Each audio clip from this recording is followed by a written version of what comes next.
এবারের ইলেকশনে নির্বাচন যে হবে সামনে, যে দুইটা জোট আপনার ইলেকশনটা করছে। এক হলো জামাতের নেতৃত্বে জামাতে ইসলাম, এনসিপি, খেলাফতে মজলিস আর ইসলামী আন্দোলন, এরা মিলে একজোট। আর বিপরীতে আছে বিএনপি এবং সমমনা দলগুলো। জামাতে ইসলামের নেতৃত্বে যারা আছেন ওনাদের কিন্তু ভাই বিরাট বিরাট চমক আছে।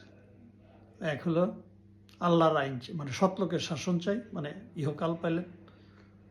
আর হলো বেহেশতের টিকিট, পরকালেরটাও পাই গেলেন।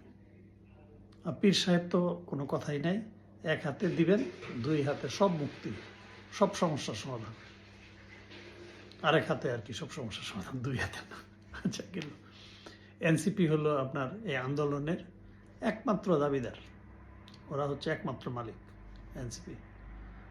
আর মামুনুল হক সাহেবের খেলাফতে যে মজলিস আছেন, ওনারা কিন্তু খেলাফত আন্দোলন প্রতিষ্ঠা করবে। তারা আফগানি স্টাইলে, মানে তালেবানি স্টাইলে আর কি, তালেবানি স্টাইলে ওনারা আল্লাহর আইন প্রতিষ্ঠা করবে। মানে আর মহিলারা ভাই বাসায় ঢুকে পড়েন।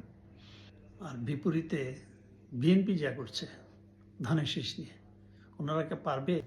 একটা অ্যাপ দেখলাম বিএনপির, এটা খুব আমার কাছে খুব নতুনই মনে হলো, ম্যাচ মাই পলিসি, মানে আমাদের পলিসিটাই ইমপ্লিমেন্ট করবে নাকি বিএনপি। আমি জানি না ভাই, এখন করতেও পারে বিএনপি। এখন তারেক রহমান সাহেব যেগুলো করতেছে মোটামুটি ম্যাজিকের মতো মনে হচ্ছে, নতুন নতুন সব কিছু। আমরা যে জনগণ কোনটা পছন্দ করে নিব ভাই? নিব এদিক থেকে কি ধানের শীষ, নাকি নিব আপনার দাড়িপাল্লা, নাকি নিব আপনার হাত পাখা, নাকি নিব শাপলাকুলি? কি একটা বিপদের মধ্যে যে আছি আমরা। আমরা এখন কি করব?